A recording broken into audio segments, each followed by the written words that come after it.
15일 금요일 사순절 27번째 날 새벽 성서 읽기 시작하겠습니다. 우리를 긍휼히 여기시는 큰 대제사장이라는 제목으로 함께 은혜 나누겠습니다.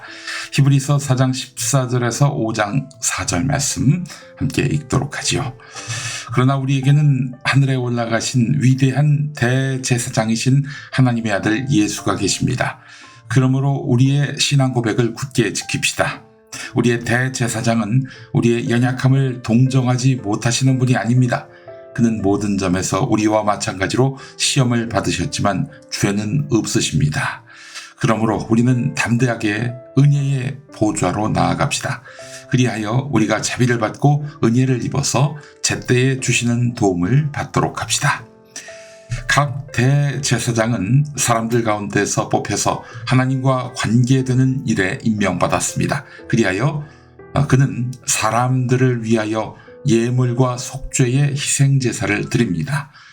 그는 자기도 연약함에 휘말려 있으므로 그릇된 길을 가는 무지한 사람들을 너그러이 대할 수 있습니다.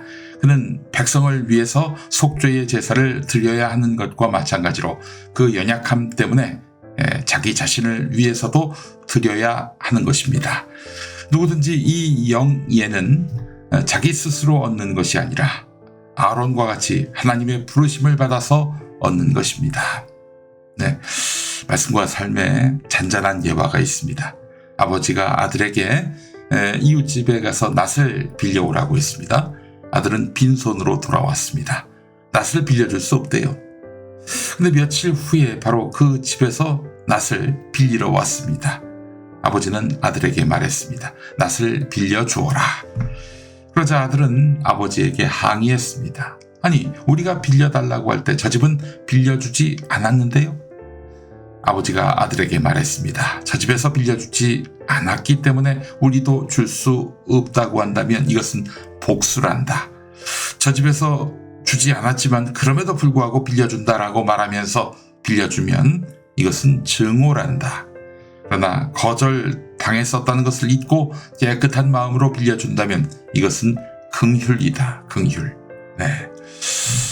구약시대의 제사장은 이스라엘 백성의 죄를 씻도록 도와주는 역할을 해야 했습니다.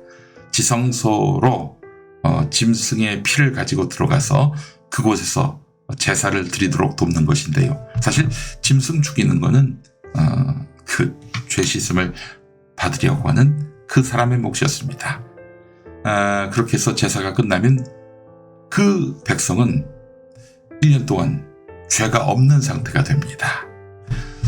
월간 목회와 신학에 보니까 이런 내용이 있더군요. 제사 드리는 사람은 동물에게 안수하고 그 목을 베면 동물은 서서히 죽어가겠지요. 이것을 보면서 자기 대신 그 동물이 희생당한다는 생각을 하게 한다는 것입니다.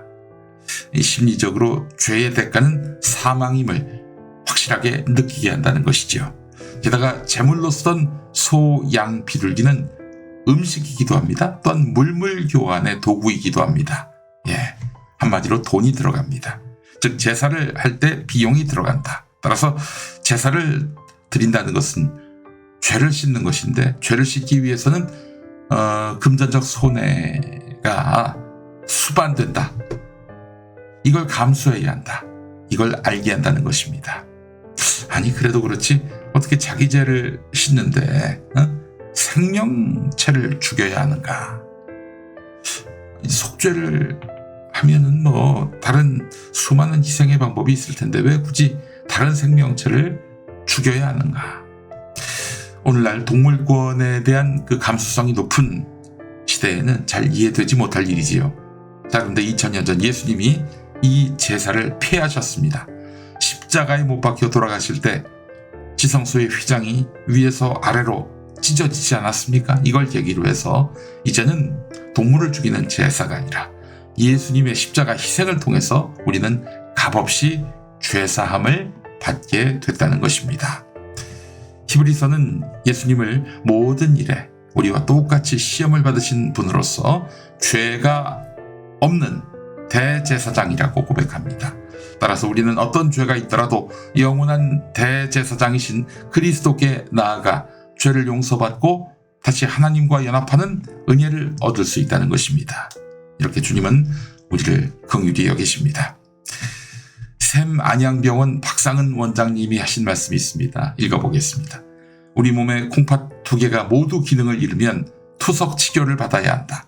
그 중에서도 혈액투석은 환자의 피를 인공 신장을 통해서 깨끗이 씻어 다시 환자에게 넣어주는 신대체 요법의 하나인데 힘들긴 하지만 일상생활을 해나갈 수 있도록 도와주는 좋은 치료법이다. 투석 치료를 받으러 오는 환자들은 대부분 전신이 붓고 숨이 차지만 혈액투석을 받으면 피가 정결하게 되고 원래의 모습으로 되돌아가게 되면서 며칠 동안 정상적인 생활을 할 수 있게 되는 것이다. 투석 환자를 대하면서 나는 주님의 보혈을 생각해 본다. 죄악으로 더러워진 내 영혼이 그리스도의 정결한 피로 씻음받을 때 새로운 힘을 얻어 세상을 살아갈 수 있게 된다. 매일매일 죄를 짓지만 다시 주님 앞에 나아가기만 하면 용서해 주시고 새 힘을 주시는 하나님의 사랑에 오늘도 감사드린다. 네, 여러분도 주님의 보혈로 새로워지는 하루가 되시기 바랍니다. 함께 기도하시죠. 하나님, 복수와 증오가 난무하는 세상에 긍휼을 베풀어 주옵소서. 십자가를 지신 예수님의 사랑을 깨달아 우리도 그 길을 따르게 하소서. 이 불의한 땅에 사랑의 하나님 나라가 임하게 도와주옵소서. 예수님의 이름으로 기도합니다. 아멘. 네, 예배 인도자 컨퍼런스 찬양 보혈을 지나 하나님 품으로. 네, 이 찬양 함께 하시겠습니다. 한국기독교장로회 총회 교육국이 만드는 말씀과 삶으로 매일 아침 은혜를 얻고 새 힘을 얻습니다. 또한 정결케 됩니다. 네, 저는 주일에 여러분과 인사 나누고요. 새벽 성서 읽기는 다음 주 월요일 새벽 5시에 돌아옵니다. 고맙습니다.